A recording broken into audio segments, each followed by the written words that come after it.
I'm not going to work on any theory behind dividing integers. This is Dividing Integers, section 2.5 out of the Pre-Algebra book, page 92. I'm not going to work on any theory because it is the exact same as multiplication. You pull out the negatives and then you just divide. So it doesn't change anything.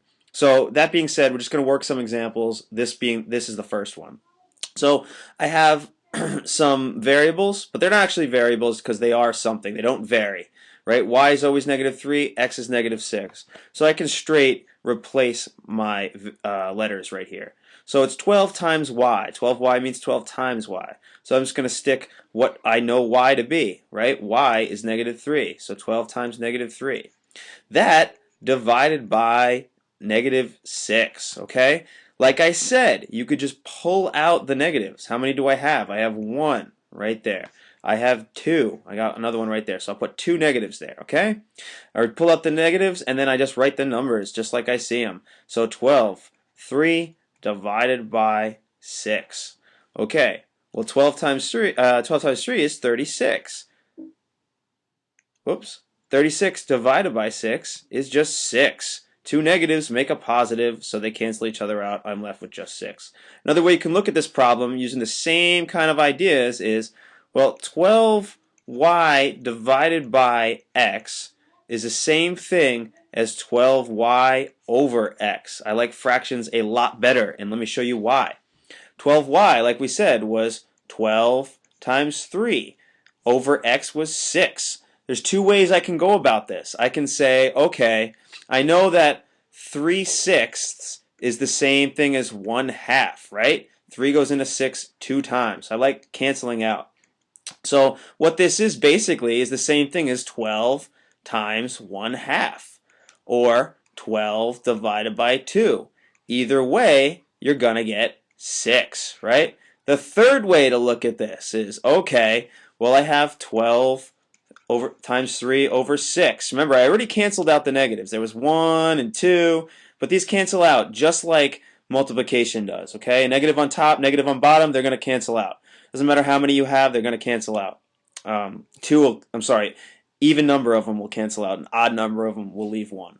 All right, so anyway, the same thing is, okay, well, what's 12 over 6? This is 12 over 6 times 3, right? 12 over 6 is 2. So this is just 2 times 3, which is still 6. 3 different ways to get the answer 6, right? Here's the first way, okay?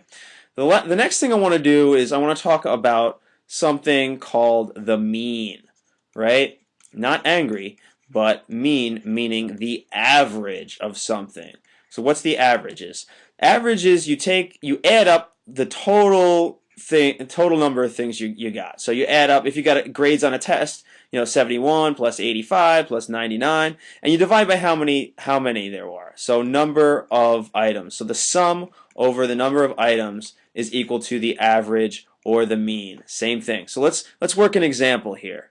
Or it says the wind chill temperatures in degrees Fahrenheit for 7 days were -6, -5, 2, -10, 1, -9, and 6. And if you see, I'm writing out the days of the week here, so it makes me think of a week because there's 7. So what do we do? How do we find the mean temperature, the average temperature over those 7 days? Well, we add up all those numbers, so that's called the sum, and we divide by the number of days that there were. How many days were there? There were 7, right? So I'm going to take the sum and I'm going to divide it by 7.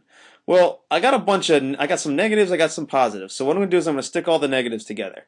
-6, -5, -10, -9. And then I'm going to stick all the positives together. 2, 1, and 6. So, and then I'm going to put their proper signs in front of them. The reason I did this is called the commutative property. I am allowed to do that. Add and subtract in any order. So I have 2, 1, and 6 together. That makes 9. How do I add these ones together? Well, -10 and -9 together make -19. 2 more negatives make more negatives. -6, -5 make -11. Together, these make -30. I basically have -30 plus 9, which is the same thing as 9 minus 30, which is -21. If I take that -21 divided by 7, I get the average temperature was -3 degrees.